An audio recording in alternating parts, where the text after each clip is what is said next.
Again, we still with our dear Islamophobe, David Wood, and his funny video, Whitewashing Islam, 20 Errors on 2020, ABC News, which we have previously refuted two parts from it. And now, with a third point, which is commonly used by many Islamophobes, and the amazing 72 virgins in the Muslim paradise.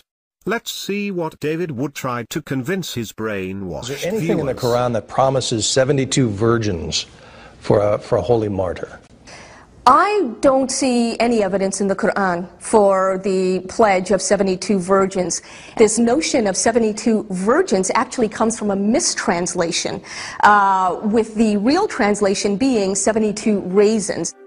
There are actually two separate errors here. Irsad Manji seems to think that the number 72 comes from the Quran. Doesn't.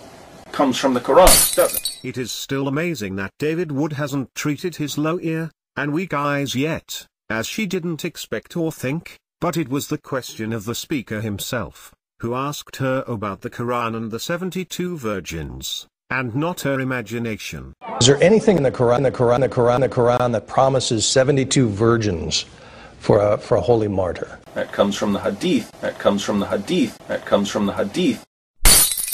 Again, amazing that David would commit to errors in less than 2 seconds. I think it is a typical record for David Wood. But in fact, why David Wood didn't show us this hadith?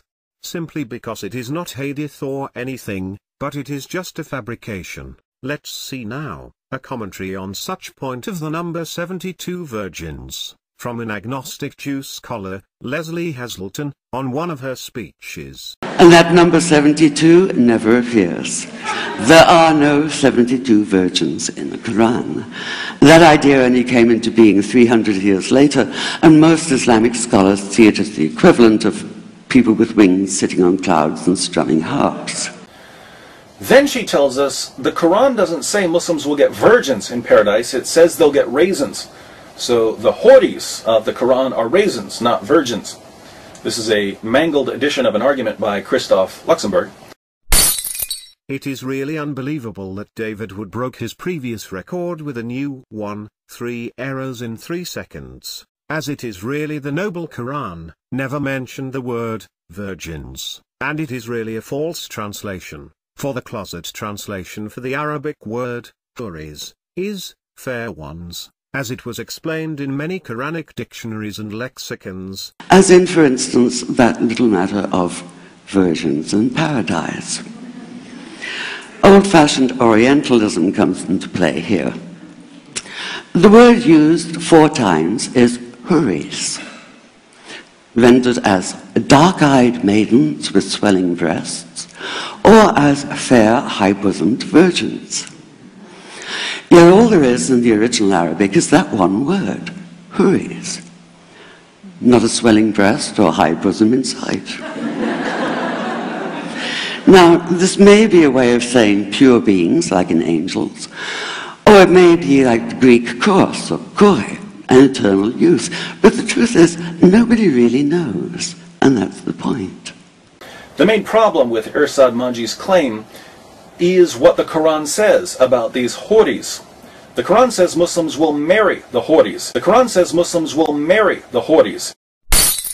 That time, and for the first time, that is true, the noble Quran said, Muslims will marry the Houris, as it was mentioned in many verses of what David Wood mentioned as verse 44:54, and verse 52:20, and so on. كذلك وزوجناهم بحور عين. Thus, and we will marry them to fair women with large beautiful eyes. But what really David would hide to deceive his brainwashed viewers, that the noble Quran was clear it is not a normal worldly marriage, but will be a new kind of a pure marriage, without sex or any kind of physical intercourse, as it was also mentioned in many verses of the noble Quran.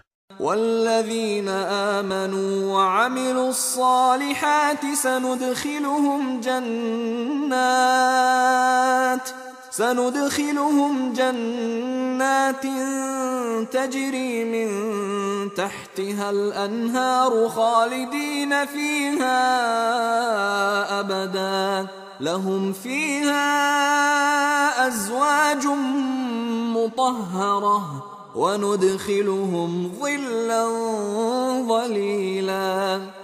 But those who believe and do righteous deeds, we will admit them to gardens beneath which rivers flow, wherein they abide forever. For them therein are purified spouses, and we will admit them to deepening shade. And if we wanted to know what is the meaning of purified spouses, we would check, for example, one of the most famous Quran commentaries as Tafsir ibn Kathir, Part 1, page 100, for the Noble Quran, verse number 225, purified from filth and impurity, from menstruation, relieving the call of nature, urine, spit, semen and pregnancies, purified from impurity and sin, from menstruation and pregnancies. And Part 5, page 57, for verse 457, free of menstruation, postnatal bleeding, filth, bad manners and shortcomings, they are purified of filth and foul things, free of urine, menstruation, spit, mucus and pregnancies. Because the Quran is quite clear when it says that you will be a new creation in paradise, and that you will be recreated in a form unknown to you. It says the Houris will be chaste and beautiful. It says the Houris will have beautiful eyes and large breasts and large breasts and large breasts. Returning back to the way of deceiving and the false understand with wrong translations, as the verse 78:33 that David Wood refers to, and in its original Arabic text the word breast is not found at all. But as it is shown and analyzed by Quranic lexicons and dictionaries, the Arabic word كواعب means splendid, and the Arabic word أتربا means well matched, and for the translations which use breasted, it is only used as a metaphorical sign of maturity and age. And that they'll love their husbands. It's fine with me if Irsad wants to translate Houris as raisins, but if she does, Islam just got a lot creepier. There's a type of paradox here. One, on the one hand, we don't say that it doesn't not mean that. On the other hand, we certainly don't say that it means like we understand here. Right? The paradise, according to the Muslim, it says the best description of it, according to the Revelation, is "Mada imra'at," what no eye has seen and no ear has heard and has never occurred to the human mind. So there's an idea that we really can't understand what it is, but we know that it is going to be the greatest experience of felicitousness. It's called Sa'ada. And one of the 13th century scholars actually said that the sexual pleasure was the highest physical pleasure that God has given the human being. Not the highest mental, because they believed it was higher, but it was the highest. And he actually said that this was to give the human being a taste, just for a moment, a glimpse of the approximation of the delights of paradise. So the Muslims, I don't think, have ever been like prudish about those type of things.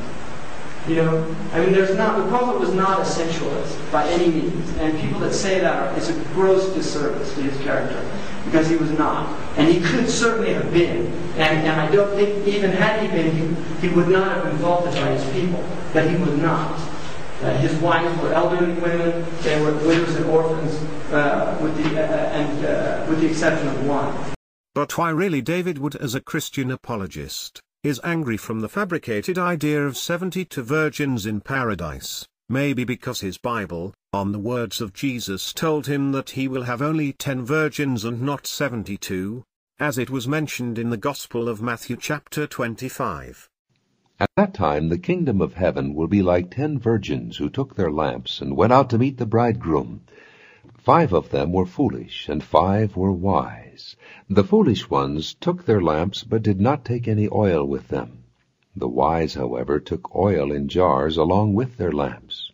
The bridegroom was a long time in coming, and they all became drowsy and fell asleep. At midnight the cry rang out, "Here's the bridegroom! Come out to meet him!" Then all the virgins woke up and trimmed their lamps. The foolish ones said to the wise, "Give us some of your oil, our lamps are going out." "No," they replied, "there may not be enough for both us and you.